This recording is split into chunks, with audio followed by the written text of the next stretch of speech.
What do all these characters have in common? If you guess they're all annoying as hell, then yeah. But even though I thought we all knew this, recently something I've been seeing a lot in the anime community is that every time people express not liking a well-written or realistic character, such as these, people bash them, saying they're just too slow to understand them and whatever else. And I'm just here to say, you can completely understand a character, but still not like them. And that's where I'm at. I really want y'all to understand, while yes, these are good characters, why people like me still don't like them. And why? That's okay. So yeah, let's get into it.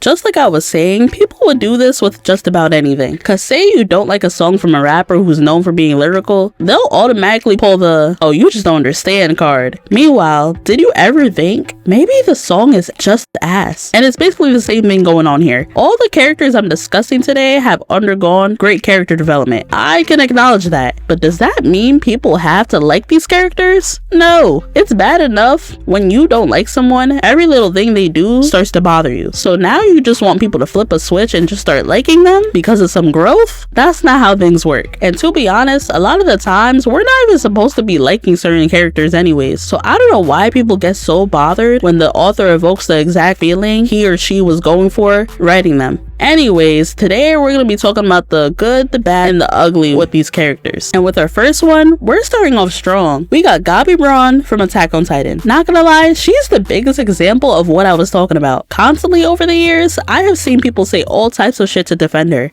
Oh, you're just mad. She one-shotted Potato Girl. If you don't like Gabi, how can you like Eren? She's a brainwashed kid. It's not her fault. While these all are true statements for some people, let's backtrack for a second. Do y'all even remember how we were introduced to this girl? The next armor. There's no point in trying to beat me now. It's too little too late. In case you forgot, I heroically defended our motherland in battle.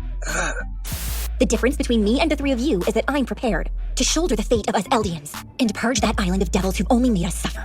I'll slaughter every one of them and prove to the world they don't have to fear us anymore. That the only Eldians left are good Eldians. There's nothing for me to fix. I'm perfect. I'm sharp as a needle and cute as a button.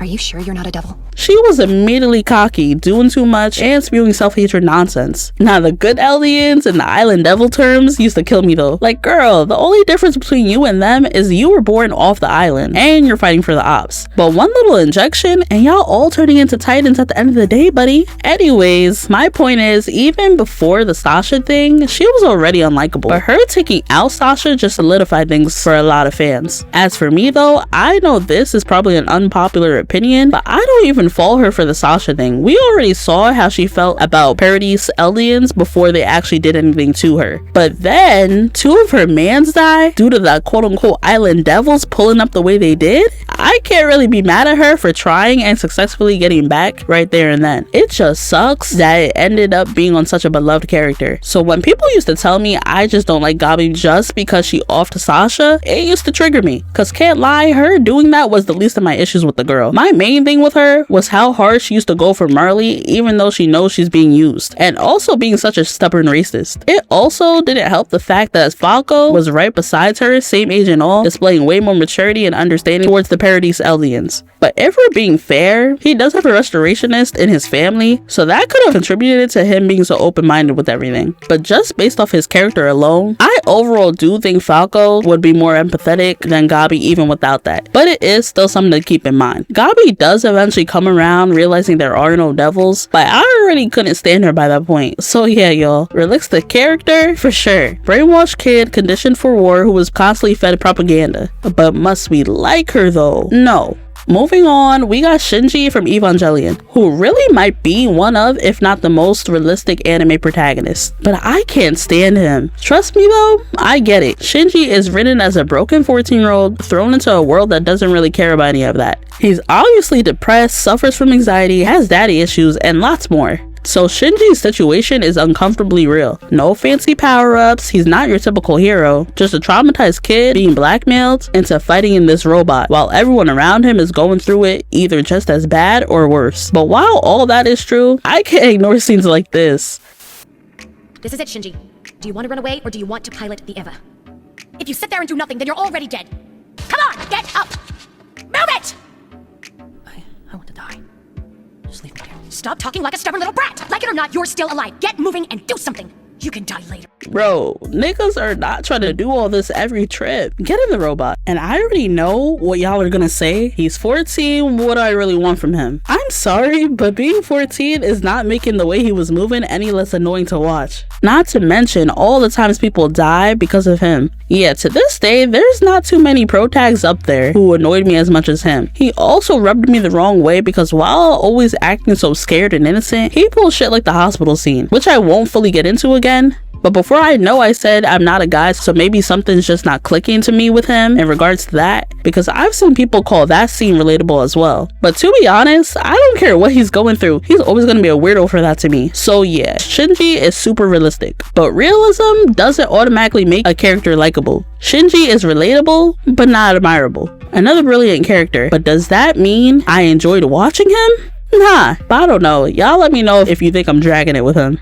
Alright, for the next one, I'ma just do them together because they really are in the same boat. We got Takemichi from Tokyo Revengers and Yuki from Future Diary. Alright, with these two, I feel like Shinji walked so these two could run. And I can't lie, it's very easy to see why people, including myself, were so turned off by these type of characters. At least when Gohan used to freeze up or cry, he at least used to put in work first, and there was a huge payoff at the end of it all. Not to mention the fact that he was like 5 to 11 going through all this. But with these guys, all that crying shit really used to blow me. Like, tighten up, damn. Don't get me wrong though, even though they are more frustrating to watch, all three of them are realistic depictions of how a regular kid would move in their positions. On one hand, Shinji is more so realistic in terms of his emotional state throughout the series, but both Takemichi and Yuki showed the better overall character development, which in my opinion made them a bit more tolerable than Shinji. They both started off, well, let's keep it a bug, they were some bitches too. But as time went on, we really see them start to buck up. Sure, Takemichi was still getting whooped over and over, but him having that much heart to keep going inspired everyone around him. Plus, no matter what, he was not giving up on trying to change the future. Then we have Yuki. He went from always hiding behind Yuno to really taking things head on. That's something episode 1 Yuki would never do. So yeah, for these two, I for one think they went from making me not want to watch their shows to actually being tolerable and even somewhat respectable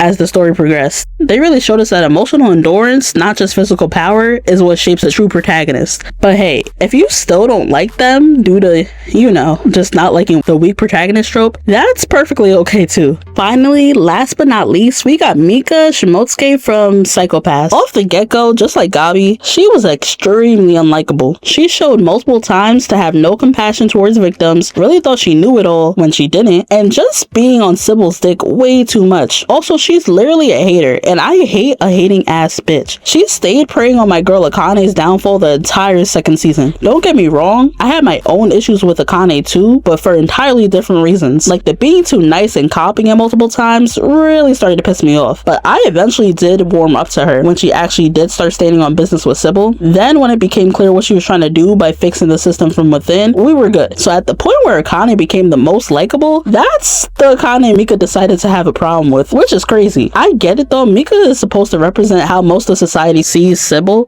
They believe in it and basically ignore the thought that it could be flawed. So of course she wouldn't like Akane or what she was trying to do. But even with that in mind, she was on her body way too much. And the scene that really made me just hate her happened in episode 9 of the second season. Bro, look at this. Inspector Tsunomori's crime coefficient will follow suit and increase as well.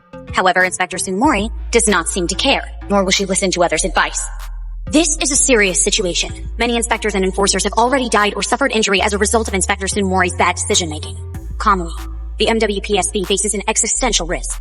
Therefore, I strongly call for the immediate dismissal of Akane Tsunomori, or no less the suspension of her rights as an inspector. Written and filed November 27th, 2114. She was going mad hard typing up that report. 2 minutes of just hating, bro. I can't lie, I really couldn't feel bad for what happened next. Like, yeah, now look at you, stupid. But overall, yeah, she's a very realistic character. And by season 3 and in the movies, she is shown in a better light. But it was too late at that point for me. I was happy she was showing some character development, but she was already way too unlikable. And that's okay. But yeah, y'all, trying to gaslight fans into liking characters who have shown plenty of unlikable traits has never sat right with me. As I said earlier, a well-written character doesn't always equate to likability, and I'm tired of people pretending it does. But what about y'all? Who's some well-written or just realistic characters who you just can't stand, or even ones you truly think gets undeserved hate? Let's talk about it in the comments. Make sure to like and subscribe, and I'm gonna leave y'all with this.